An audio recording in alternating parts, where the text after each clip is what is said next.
Hey, good evening. Welcome to anyone that's joining us. I'm Sarah Ayers Rigsby. I'm here with the Florida Public Archaeology Network.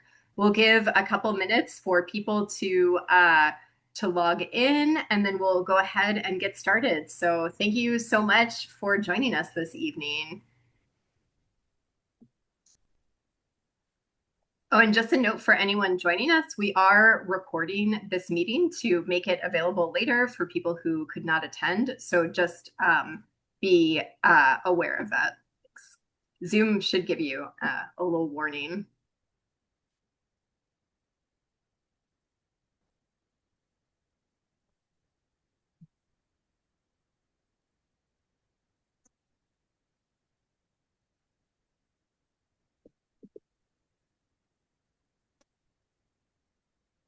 While we're waiting, if anyone wants to type in what county they're joining us from this evening, you can type it into the chat box.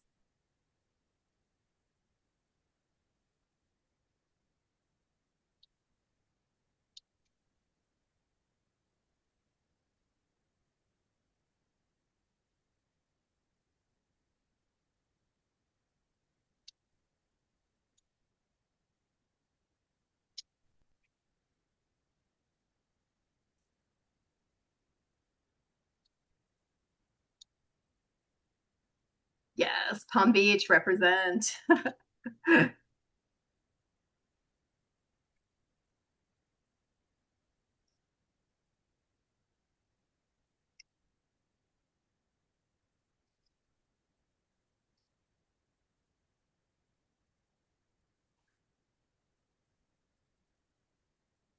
All right, I'm going to give it 6:01. I believe in being prompt, but I'm going to give people one more minute to join the call.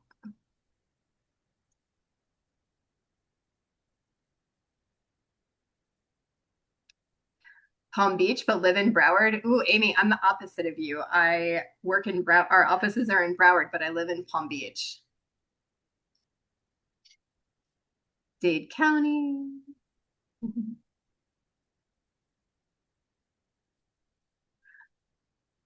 Awesome. Well, I'm going to go ahead and get started since it is 6:02. And like I say, I want to be prompt. So thanks so much for joining us today.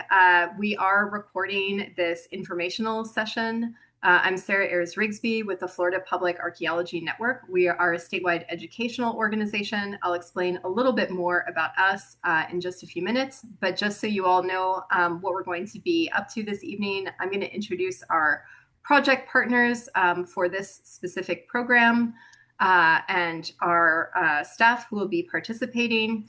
Then I'll just share a little bit of information about the archaeological site and about the program's schedule. And then we will move on so we have ample time for discussion with people. So it should be a fairly straightforward meeting, and we want to make sure that if you guys have any questions, we're able to answer. So again, I already introduced myself. I'm Sarah Ayers Rigsby with the Florida Public Archaeology Network. We are a statewide educational organization dedicated to preserving appreciation and awareness and stewardship of Florida's rich archaeological heritage. And we're so excited for this project. We're going to be collaborating with one of my favorite programs, Scientists in Every Florida School. So I'll let Stephanie introduce herself next. So Stephanie, please. Thank you. Hi, everyone. And sorry, I'm partially in the dark. I'm just traveling back from the AMNH in New York. So it's great to see you all. Debbie, John, how are you guys doing over there? Pleasure. As Sarah mentioned, I'm with the Scientist in Every Florida School program at the University of Florida and Florida Museum of Natural History. And we absolutely love putting on fabulous teacher workshops and professional development. And this one is to no exclusion. I've been working with Sarah and Mal for some time, usually doing scientist visits and interactions with classrooms. So I am super excited as well to be working at the professional development side of things with them. And of course, the Jupiter Inlet Lighthouse and Museum are close to my heart. I'm about 15 minutes away. I live and work for the university in West Palm Beach, Florida. So super excited to be part of this and super excited to bring teachers on board for just a great experience, experiential learning at its best, something you can bring back to your classrooms. So thank you for that. Awesome. Thank you so much, Stephanie. And now I'll introduce you all to my colleague at FPAN, Malachi Fenn. So Mal, if you could please introduce yourself. Hey there. My internet connection's a little weird today, so apologies if it breaks up a little bit. But my name's Malachi Fenn. I'm a public archaeologist and a visual artist and our lab manager here at FPAN. I love working with the Jupiter Inlet Lighthouse, as well as a scientist in every school, so I'm super excited to be here. While I'm not technically on the program, I will be lurking around in the classroom while we're actually there, being helpful, running random errands, and piping up when I have useful information. So thank you all so much for coming in tonight. Awesome. Thanks so much, Mel. And then Alexa, if you could please introduce yourself. Absolutely. Hello, my name is Alexa. I'm really looking forward to being a part of this. I am an archaeology master's student right now at UF, and I do historic archaeology specifically. I'm looking forward to helping out with some of the fieldwork, some of the teaching, just being around for the program. So it's nice to see everyone. Very excited for this. Wonderful. Thank you so much, Alexa. So we are the people you'll mostly be interacting with as you apply, and Mel and I will be on site every day when we get to March for the program. But I'll go ahead and share just a little bit about this project so you all have some basic information. So this workshop is the archaeological exploration of the Jupiter Inlet Teacher Professional Development. So this is a essentially 1 week long professional development workshop for teachers.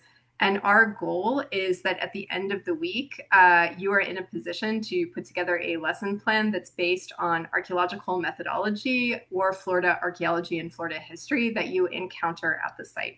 So that is our really like actionable goal. So the project partners for this are, of course, the Thompson Earth Sciences Institute, which houses scientists in every Florida school, the Jupiter Inlet Lighthouse and Museum. This project is funded by the Bureau of Land Management. So the stipends and things like that are coming directly from the BLM. The BLM is providing us with space for the program. Our program, the Florida Public Archaeology Network, is hosted by the University of West Florida, and our region of the program is hosted by Florida Atlantic University. So the Florida Public Archaeology Network is a statewide program. It is part of the state's higher education budget, so part of the university system budget. We're legally enshrined in state statutes, so Florida has to maintain a network of public archaeology centers. And then FAU is the regional host. So FAU receives funding from University of West Florida to run this region. The Jupiter Inlet Lighthouse, outstanding natural area. It is located, many of you are locals, but if you're not familiar with where it's located, you see it on the slide there. It is about half an hour north of West Palm Beach on the coast. It is a 5,000-year-old archaeological site. And what is really unique about this site is that we have evidence for continuous occupation over this period from basically 5,000 years ago to the present. So this means that if you're an archaeologist working at the site, you're going to be able to find everything from pre-contact pottery and shell middens that date to about 3,000 to 4,000 years ago, to like typewriter ribbons from the 1970s. And I did have to explain to some university students what a typewriter ribbon was. So there are those things, and then there's everything in between. So the site is really incredible. It's very unique, and we are very fortunate. The site is BLM land, and there are BLM staff that manage the site, and then there is a private entity or a nonprofit partner, the Jupiter Inlet Lighthouse and Museum, that is on site that operates like the lighthouse and the museum. So we'll be collaborating with them as well for this project. So you see on the slide, I've written that it's a multi-component site. So that just means it's a site that has different time periods represented. We're not just going out to look at a historic barn from the 1830s. We're not just going out and looking at the pre-contact part of the site. or when I say pre-contact, I mean before European contact and colonization. So in Palm Beach County, in Jupiter, that is, we refer to those groups as the Haga and the Hobe. We don't actually know how they refer to themselves, but that is what the Spanish called them, and they are the like the ancestral communities for the Seminole and the Miccosukee. So we work with the descendant communities in Florida here today. So the middle, you can see the lighthouse and then also World War II housing at the site. And if you look where that palm tree is along the waterline, that is all part of what's called a midden. So a midden is sections of shell and other material that people would have been constructing and engineering in the past. So they would have potentially been living in these areas, using these areas, and we find evidence of things like pottery sherds, oyster shell, and things like that. And then again, all the way through the historic period to the site. The photo on the right is a historic cistern. So this cistern is a lot more recent, and it is a cistern is a structure to hold water. This one dates to the late 19th century, and it is as you can see, if you see like there's like a little V and then there's like a pillar or brick wall to kind of hold that in place. That's to try and stabilize the structure. And that's something that's being excavated by our field school program, so by university students. So what we're hopeful is that the teachers who are coming to the site will be able to see the excavations that are happening during the field school and be able to practice and learn about techniques that archaeologists use to be able to then incorporate that information into the classroom. So we can talk about things like how archaeologists date sites using different chemical analyses, and like about the history of the site, how archaeologists interpret information, all those kinds of techniques. Here's just a list of some other programming we've done at the site. So we have a pretty robust series of programs. We do kayak tours with the Bureau of Land Management and the museum. We do the Archaeological Field School, which is a program we do during spring break, where every Monday university students come out and essentially learn how the profession of archaeology. For our field, you have to do that before you can go and work on a real site. So we're trying to like train people. I mean, this is a real site, but before you can get paid to work on a real site. So we're trying to help people get to a position where they have their education and then they can get paid for doing archaeology.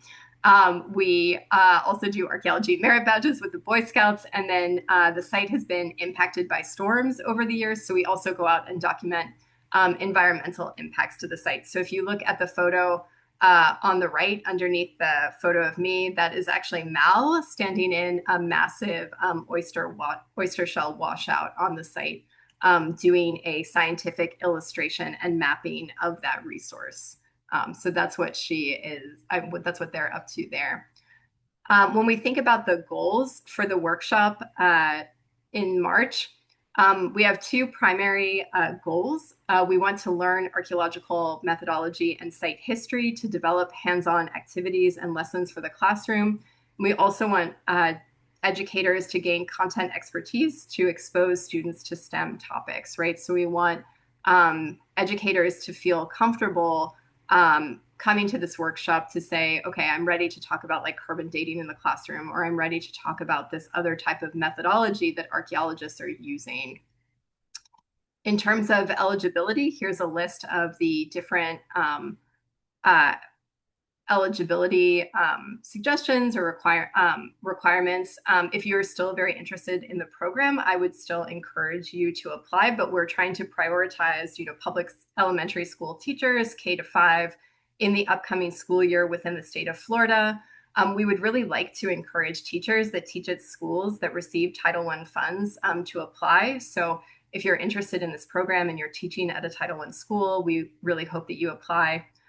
You must plan to continue teaching at a public school for the 26-27 school year. So again, my big goal for the program overall is to develop a usable lesson plan and curriculum. So that means we need people to be teaching next year.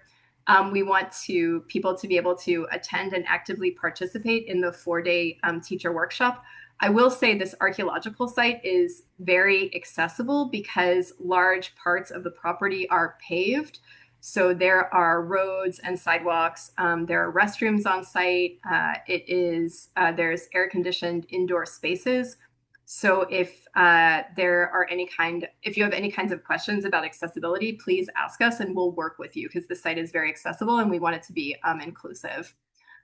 We also want you to commit to piloting a lesson in the 26-27 school year and to provide feedback. And of course, we want you to be enthusiastic to learn. For us, the learning is really both ways because we want to talk to you all about archaeology and we want the feedback from you all as educators about what is going to be most helpful for you to bring this into your classrooms. In terms of a rough schedule, this is what Stephanie has put together. So if you look, basically every day will involve specialized content delivery from expert speakers. So for example, learning about the history of the site from the site historian. And then we also have teacher discussion time and lesson development plans. So you'll have time during the day to work on the lesson plans. That's not, you can make your own homework, but we're trying to give you time during the workshop to do that. And we have 3 full days on Tuesday, March 17th, Wednesday, March 18th, and Thursday, March 19th from 9 to 3. And then the last day, Friday, March 20th, will be 9 to noon with a finale and like a little graduation ceremony for people. So that's what we're looking at in terms of schedule. There is a stipend associated with this program. So if you complete the program successfully, the university, because through the grant funding with the Bureau of Land Management, will award you with about $1,000 stipend. Not about, we have $1,000 stipends available. To do this, there is some paperwork that you will have to do with the university to essentially register as a subcontractor. So we'll make sure all those forms are available as early as possible for successful applicants so that then we are able to award those stipends after successful completion of the program. So now I'll open it up for questions and discussions. My email address is on this slide, and Mal, if you could please pop it into the chat as well, I would greatly appreciate it. That's our website, www.fpan.us. And then the application for this program is now live via the Florida Museum website. So it's live now. It is open through January, but please, why wait if you're interested? Apply earlier, then you don't have to worry about it over the holidays. All right, so with that, since Mel's kindly putting all those links into the chat for me, I will stop sharing and see if, I don't know, Stephanie, if you have anything to add before we open it up for questions. No, I think you covered everything nicely. And yeah, we can kind of clarify anything if there are questions about any parts of those processes. Applications are live. We have the application and further information in the chat box now as well. Awesome. Thank you. Does anyone on the call have questions for us at this juncture?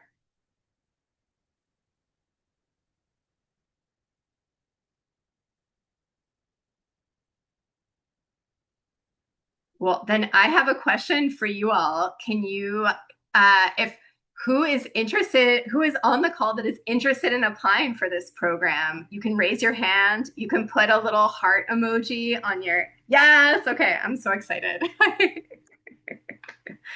Yay, I'm seeing lots of thumbs ups. Okay, that makes me really excited because we are so excited to offer this program. So I'm really looking forward to being able to work with educators and develop useful resources about one of South Florida's most spectacular archaeological sites that has just not only an incredible history, but it currently has an incredible group of people that are working on the Bureau of Land Management side and on the museum side. And I think they have over 40 on-site partners all working for the preservation of the site. So So I'm really excited to introduce you all to that. Uh, I'll give you all one more opportunity if there are any group questions. Debbie wrote something in the chat about maybe you worked with them at Liberty Park Elementary a few years ago. It's very possible you did one of the. Oh, thank you, Debbie. Yes. Oh my gosh. Okay. Well, I'm so excited that I'm always really excited to go out, and even though I'm not a professional teacher myself, I always love to go out in the classroom and talk to kids about archaeology. I really like working with classes because when I work with adults, sometimes, hopefully this group won't be like that, but sometimes when I work with adults, they're a little bit nervous about being wrong, and that makes them, a little bit scared sometimes to answer questions. Whereas I feel like I have a better success rate with children. Children are a little more fearless. So yeah, thank you for the opportunity to work with your students. Yeah, it was Jonathan Green. You worked with a bunch of my gifted enrichment students. We worked on weathering and erosion and with the lighthouse. So. Oh my gosh, that's right. Okay, actually out on site. Yeah, that was wonderful. Okay. Yeah, that was great. We really loved the kids. Still talk about it. Oh my God, that makes me so happy, Jonathan. Thank you so much for sharing that. That's wonderful. Awesome. Well, for if there are no more group questions, what I'll do is I'll hang on the call for a few minutes for anyone who might have questions that they want to ask at the with a little bit more privacy. But for anyone else, thank you so much for calling in. I hope you have a wonderful evening. I hope you have Hanukkah is next week, so I hope you have a wonderful Hanukkah. Then Christmas is the week after. Happy Christmas. Other holidays that I'm missing, I hope if you celebrate those, I hope you have a great time celebrating those as well. And a wonderful new year. And I look forward to seeing the applications.